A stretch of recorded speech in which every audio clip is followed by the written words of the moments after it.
దేవుని నామానికి మహిమ కలుగును గాక. నా తోటి క్రైస్తవ కుటుంబీకులందరికీ, హైందవ సహోదరులకు, ముస్లిం సహోదరులందరికీ కూడా ఈ వీడియో చూస్తున్న ప్రతి ఒక్కరికి నా హృదయపూర్వకమైన వందనాలు. మరొక మాటని మీ ముందు ఉంచాలని వచ్చాను. మూడు అధ్యాయాల నుంచి మనం కొన్ని విషయాలను గమనిద్దామండి. ఈరోజు చాలామంది యేసుప్రభు వారిని ప్రవర్త అంటున్నారు. ప్రవర్త ఎలా అయ్యాడు ఆయన? ఆయన ప్రవర్త అయ్యాడు, కాపురయ్యాడు, దేవుడయ్యాడు, రక్షకుడయ్యాడు. ఆయనలో చాలా కోణాలున్నాయి. ఆయనలో చాలా విషయాలున్నాయి. కానీ ఒక కోణంగా అంటే ఒక భాగంగా ఆయన ప్రవర్తన చూడటం మంచిది కాదు. ఆయన ప్రవర్త కాదు. ఆయన దేవుడు. ఆయన ఈ లోక రక్షకుడు.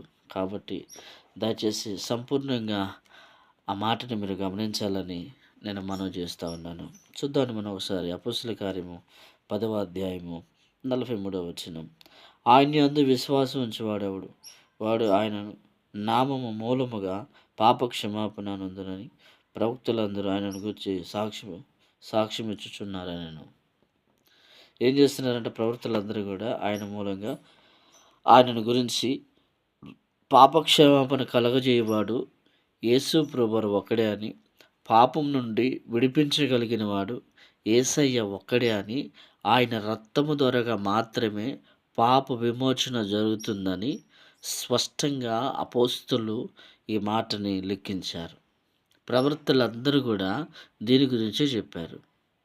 లోకరక్షకుడు రాబోతున్నాడు. లోక పాపం మోసుకుని దేవుని గొర్రెపిల్ల రాబోతుంది అని, రక్షకుడు భూమి మీదకి రాబోతున్నాడు అని యెషయా చెప్పాడు, ఇర్మియా చెప్పాడు, దానియేలు చెప్పాడు. అంటే ప్రవక్తలు చాలామంది చెప్పారు. అందుకని ఇక్కడ రాయబడి ఉంది, ప్రవక్తలు అందరూ చెప్పారు.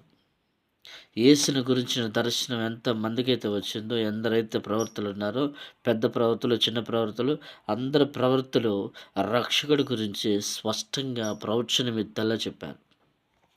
కానీ ఈరోజు చాలామంది నిజమైన దేవుడు యేసు ప్రభువారైతే, రక్షకుడు యేసు ప్రభువారైతే, ఏకైక దేవుడు, ప్రపంచం మొత్తానికి దేవుడు యేసు ప్రభువారు ఒక్కడే అయితే, ఈరోజు యేసు ప్రభువారిని పట్టుకొని, ఆ రక్షకుడిని పట్టుకొని ప్రవర్త అని ఒక నార్మల్ జనరల్గా పిలవటం మంచిది కాదు.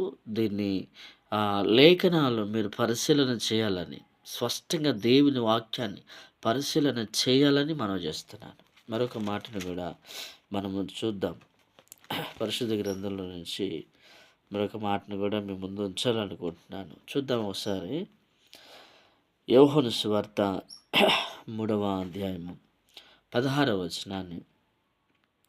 దేవుడు లోకమును ఎంతో ప్రేమించును కాగా తన అద్వితీయ కుమారునిగా పుట్టిన వాని యందు విశ్వాసించు ప్రతివాడు నశింపక నిత్య జీవం పొందినట్లు ఆయనను అనుగ్రహించెను. ఈ మాట మీకు అర్థమవుతుందా? ఎవరైతే యేసు ప్రభువారి యందు విశ్వాసం ఉంచుతారో, ఆయనే నిజమైన దేవుడని విశ్వసించే వాళ్ళు ఎందరైతే ఉన్నారో, యేసు ప్రభువారు దేవుడని, రక్షకుడని, ఆయన పరిశుద్ధాత్మ ద్వారా పుట్టినవాడని ఎందరైతే విశ్వసిస్తారో వారందరూ కూడా ఆశీర్వదించబడతారు. వారందరూ కూడా దీవించబడతారు. వారందరూ కూడా తప్పించబడతారు. నరకము నుండి, నరక బాధ నుండి తప్పించబడతారు. కాబట్టి సహోదరులారా, దయచేసి నిశ్చయముగా మనం ఈ మాటని గమనించాలని మనం చేస్తున్నాను. ఈరోజు చాలామంది ఆయన ఆయన తన అద్వితీయ కుమారునిగా పుట్టిన వాని యందు, అద్వితీయ కుమారుడు, అద్వితీయ కుమారుని పుట్టిన వాని యందంట, అంటే యేసు ప్రభువారి యందు ఎవరైతే విశ్వాసం ఉంచుతారో వారు నశింపక. ప్రవర్త పరలోకం తీసుకెళ్తాడండి. చెప్పండి, ప్రవర్త అంటున్నారు. ప్రవర్త పరలోకం తీసుకెళ్తాడా? ప్రవర్త నీకు నాకు రక్షణ ఇవ్వగలడా? ప్రవర్త నిన్ను నన్ను బలపరచగలడు. ఎంతవరకు బలపరచగలడు? ఈ లోకములో కొన్ని దేవుని వాక్యాలు చెప్పి బలపరచగలడు. ప్రవర్తకున్న లక్షణం దేవుని వాక్యం చెప్పి బలపరచగలడు అంతే. కానీ మోక్షానికి తీసుకెళ్ళాలంటే ప్రవర్త వల్ల కాదు, అది రక్షకుడు వల్ల మాత్రమే అవుతుంది. పరలోకం తీసుకెళ్ళాలంటే రక్షకుడు అనగా ప్రభు అయిన యేసుక్రీస్తు ప్రభువారిని బట్టి మాత్రమే జరుగుతుంది. కాబట్టి ఏదేదో పిచ్చి పిచ్చిగా మాట్లాడుతూ, పిచ్చి పిచ్చిగా ఏదేదో అనుకోవటం అనేది అది కరెక్ట్ అయిన విధానం కాదు. అందుకని నీకు మరొక ప్రపంచం మొత్తానికి సవాలు ఇసిరిన ఒకే ఒక మాట. ప్రపంచం మొత్తంలో 33,00,00,000 మంది దేవతలు, దేవుళ్ళు అనబడుతున్న వారున్నారు. ఎవరు చెప్పలేని మాట, ఎవరు అనలేని మాటని యేసు ప్రభువారు సవాలు ఇసిరి చెప్పాడు. ఏం చెప్పాడో తెలుసా? యోహాను సువార్త 14 అధ్యాయము 6 వచనాన్ని మనం పరీక్షించినట్టయితే, యేసు నేనే మార్గము, నేనే సత్యమును, నేనే జీవమును. నా ద్వారా తప్ప మరి ఎవ్వడును తండ్రి యొద్దకు రాడు. స్టేట్మెంట్ డైరెక్ట్‌గా ఇస్తున్నాడు యేసుప్రభువారు. డైరెక్ట్‌గా చెప్తున్నాడు ఆయన. డైరెక్ట్‌గా ఉన్నదున్నట్టు ఖచ్చితంగా చెప్తున్నాడు. నేనే మార్గం.